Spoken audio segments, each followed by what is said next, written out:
성부와 성자와 성령의 이름으로 아멘. 예, 이번 영상에서는 식별을 할 때 고려해야 할 추가적인 3가지 사안만 살펴보도록 하겠습니다. 3가지 사안을 말씀드리기 위해서 참고했던 책은 이 책입니다. 엘리자벳 리에볼트 영성신학 교수님이시고 성프란치스코 신학교에서 가르치고 계십니다. 이 책의 제목은 식별의 길이라는 식별의 방식이라는 책이에요. 이 책에서 많은 내용을 다루고 있지만 시간 관계상 그리고 저번 2시간 동안 충분히 다루었기 때문에 더 다루지는 않겠고 다만 미처 얘기하지 못했던 3가지만 말씀드리도록 하겠습니다. 그 중에 하나가 바로 기억입니다. 식별을 할 때 중요한 추가적인 요소, 기억입니다. 식별을 할 때 기억이 중요한 이유는 이 기억이 감정과 긴밀하게 연관되어 있기 때문입니다. 생각해 보시면 어떤 기억을 떠올리게 되면 어떤 감정이 또한 동시에 올라오는 경우가 참 많잖아요. 또한 반대로 어떤 감정의 어떤 상태에 들어가게 되면 그 감정과 비슷한 경험을 했던 과거가 떠오르기도 합니다. 이렇게 기억과 감정은 긴밀하게 연관되어 있기 때문에 식별을 할 때 이 기억이 굉장히 중요한 고려사항으로 말씀을 드리는 것입니다. 예를 들어서 제가 2012년에 미국에 있는 공동체, LA 공동체로 파견을 받게 되었거든요. 그 전에 저는 한 번도 해외에 나간 적이 없었어요. 그렇다 보니까 미지의 세계잖아요. 미국이라는 곳은 미지의 세계이고 비행기를 타고 이렇게 멀리 여행하는 제주도 외에는 없었기 때문에 굉장히 긴장되고 불안하고 한 감정에 휩싸이게 되었었어요. 이 불안하고 긴장된 것이 무엇인가를 나중에 깨닫게 된 것이 내가 미처 경험하지 못한 미지의 세계의 새로운 경험에 대한 막연함? 그런 것에서 오는 그 불안감, 긴장감이라는 것을 알게 되었는데 결국에는 요약하면 이 불안과 긴장은 사실은 성장을 위한 경험 전에 오는 전조와 같다. 그래서 성장을 위한 전조의 감정이다라고 이렇게 제 자신이 이렇게 배우게 되었거든요. 제가. 그래서 이런 불안과 혼란 이런 것들이 일어나게 됐을 때 과거 2022년에 미국에 가기 전에 내가 느꼈던 그런 감정을 다시 떠올리게 돼요. 그 기억들을 떠올리게 돼요. 그렇게 되면 지금 내가 새로운 경험을 앞두고 성장을 위한 경험을 앞두고 지금 불안해하고 긴장하고 있다라는 것을 알게 돼요. 그래서 과감하게 내가 이 일을 하게 되면 새로운 이 일을 하게 되면 내가 성장하겠다는 것을 알고 자신감 있게 그 일을 추진하게 된다는 것이죠. 이렇게 어떤 식별을 하면서 어떤 일을 결정하게 됐을 때 그 결정 전에 어떤 불안과 긴장이 있게 되거나 또는 다른 감정이 있을 수도 있겠죠. 그런 감정이 일어났을 때 과거에 그런 감정과 비슷한 감정을 느꼈었던 기억들을 떠올려 보게 되면 이 혼란과 불안 중에 자신감과 의미를 회복할 수 있다는 것입니다. 두 번째, 식별을 할 때 중요한 고려사항으로 이미지네이션을 제안드리고 싶습니다. 이미지네이션 하게 되면 한국에서는 상상이라는 어떤 단어로 많이 번역들 하시는 것 같아요. 그렇지만 이미지네이션은 굉장히 깊은 의미를 담고 있기 때문에 이 상상이라는 이 단어로는 표현이 다 안 되거든요. 이미지네이션은 굉장히 중요합니다.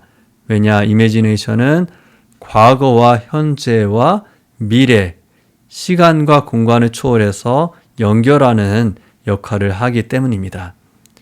생각해 보시면 복음 묵상을 통해서 내가 예수님, 2000년 전에 예수님이 사셨던 그 예수님이 말씀하시는 그 장면 안으로 들어간다고 생각을 해보세요.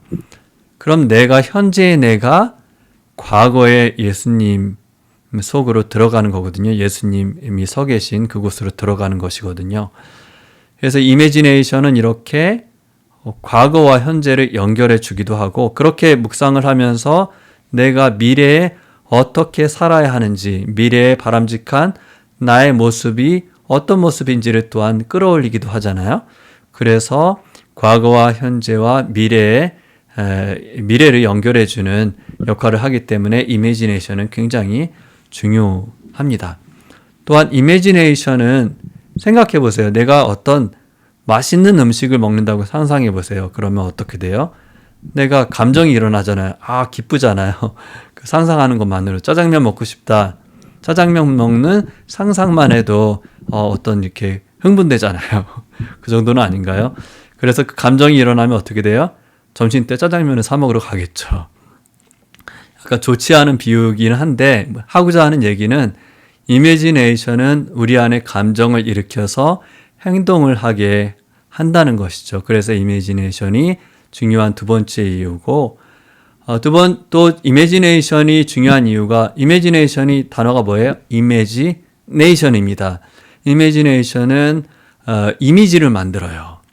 나 자신에 대한 이미지일 수도 있고 타인에 대한 이미지일 수도 있는데, 무수한 그런 나 자신에 대한 이미지를 만들어낸다는 것이죠.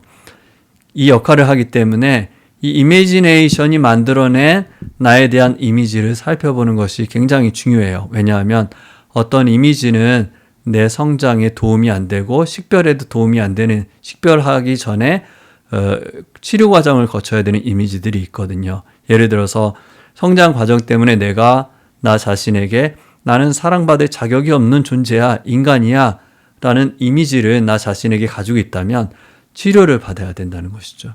그렇지 않게 되면, 이것이 회복되지 않게 되면 왜곡된 식별의 결과가 바람직한, 성령께서 원하지 않는 식별의 결과를 내가 만들어낼 수가 있다는 것이에요. 이렇게 이매지네이션은 굉장히 중요한데, 그래서 식별을 할 때 이 이매지네이션을 활용하는 두 가지 방법을 제안드리고 싶어요.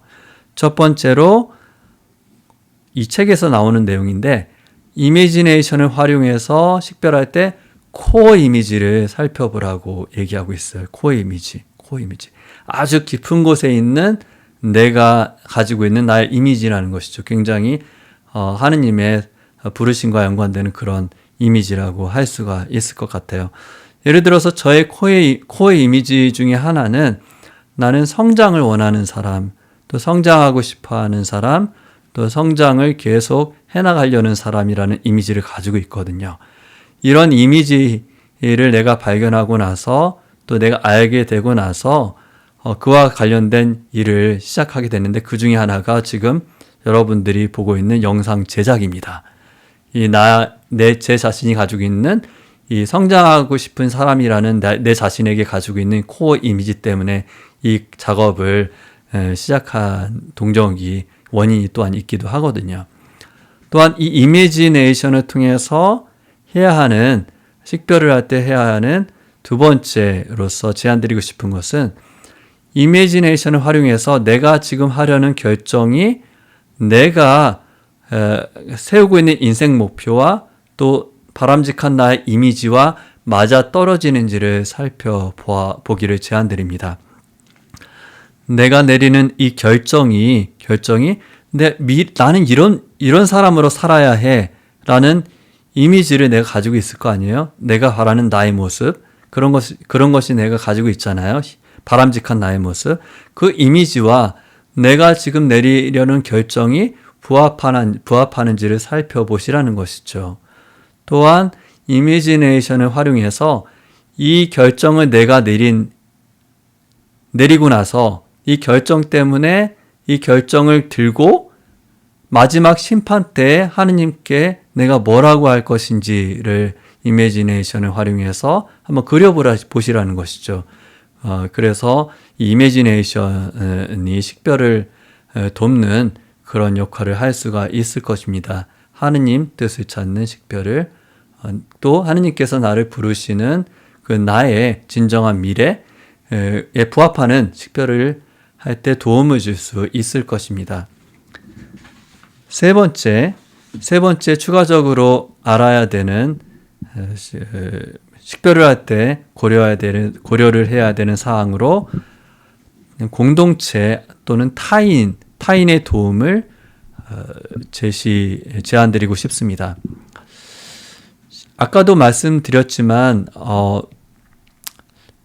어떤 식별을 하게 되면 식별을 하는 중에 또한 식별을 하기 전에 굉장히 힘든 내적인 갈등을 겪게 돼요. 너무 심한 어떤 자기 부정적인 이미지가, 너무 심한 부정적인 이미지를 내가 발견하게 되면 식별을 더 나아갈 수가 없게 돼요. 또 어떤 때는 과거 트라우마와 같은 굉장히 부정적인 통제불능, 감정이 굉장히 이렇게 격해지게 되는 통제불능의 기억들이 떠오르게 되면 또한 식별에 방해를 받게 됩니다. 이렇게 굉장히 부정적인 나 자신에 대한 심각한 이미지나 또한 아픈 기억들, 이런 것들이 떠오르게 되면 어떻게 해야 되겠어요? 이 책에서는 전문가의 도움을 받으라고 권고하고 있습니다.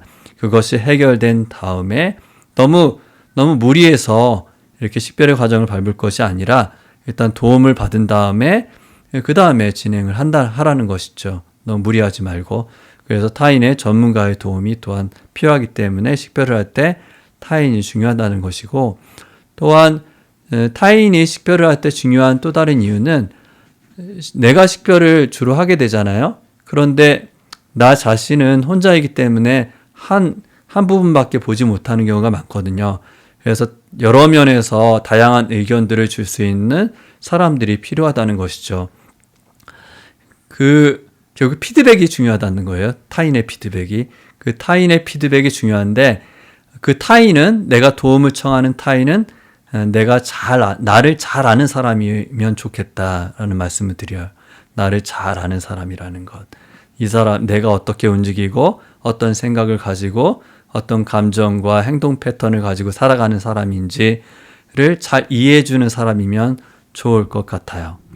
그리고 도움을 줄 수 있는 그 타인은 또한 믿을 만한 사람이어야 한다는 것. 믿을 만한 사람. 여러 가지 의미가 있겠죠. 첫 번째로 믿을 만한 사람은 경험과 지식이 풍부한 사람이면 좋을 것 같아요. 경험과 지식이 풍부하면 그 경험과 지식이 나에게, 내가 하지 못했던 그 경험과 지식이라면 나에게 도움과 빛을 줄 수가 있잖아요. 그래서 믿을 만한 사람은 경험과 지식이 있어야 되고, 또한 믿을 만한 사람은 비밀 유지를 잘 해야 되겠다 싶어요. 어떤 결정들은 굉장히 민감하기 때문에 결정되기 전에 타인에게 알려지기를 원하지 않는 경우가 많잖아요. 그래서 비밀 유지가 중요할 것 같고, 또 내가 그 사람을 믿고 얘기했는데 막 떠벌리고 다니면 굉장히 상처를 받거든요. 그래서 비밀 유지가, 입이 무거운 사람이면 좋을 것 같다. 식별의 도움을 받을 때. 그 세 번째, 식별의 도움을 청하는 믿을 만한 사람은 나를 평등한 관계로 존중해주는 사람이어야 한다는 것. 나를 끊임없이 가르치려고 하고 통제하려고 하고 자기의 사고 안에 넣으려는 그런 사람들은 어떤 사람이에요? 나를 애로 생각하는 사람이에요. 나를 아래로 보고 있는 사람이에요. 그 사람들은 어떻게 되겠어요? 나를 애로 보기 때문에 그 사람을 만나면 나는 애가 돼요. 그래서 제가 미국에서 공부할 때 그 양성 과정 안에서 부전공이 양성이었었거든요. 그때 많이 반복돼서 들었던 얘기가 뭐냐 하면, 피양성자를 대할 때 어른으로 대하라는 거예요. 내가 어른으로 그들을 대하면 그들은 어른이 되고, 그들을 애로 대하면 애가 된다는 거예요. 나도 마찬가지예요. 누가 나를 자꾸 가르치려고 들고 평등하지 않은 관계 안에서 통제하려고 들려는 사람에게 도움을 청하게 되면 어떻게 되겠어요? 내가 어른이 되고 어른이 못 되겠죠. 애로 남아 있겠죠. 내 성장에 별로 도움이 안 된다는 것입니다. 그래서 여러 가지 믿을 만한 사람에 대한 조건에 대해서 이 책에서는 얘기하지 않고 있어요. 이 책에서는. 하지만 제 경험으로 봤을 때는 또 읽었던 많은 책들, 배웠던 양성과정 안에서의 그 지식을 바탕으로 이렇게 몇 가지를 제안드리는 것입니다. 이렇게 식별을 위해서 고려해야 될 추가적인 사안들을 몇 가지 살펴보았어요. 뭐가 있었죠? 기억을 봐야 한다는 것, 그리고 기억의 도움을 받아야 된다는 것, 감정과 연관돼.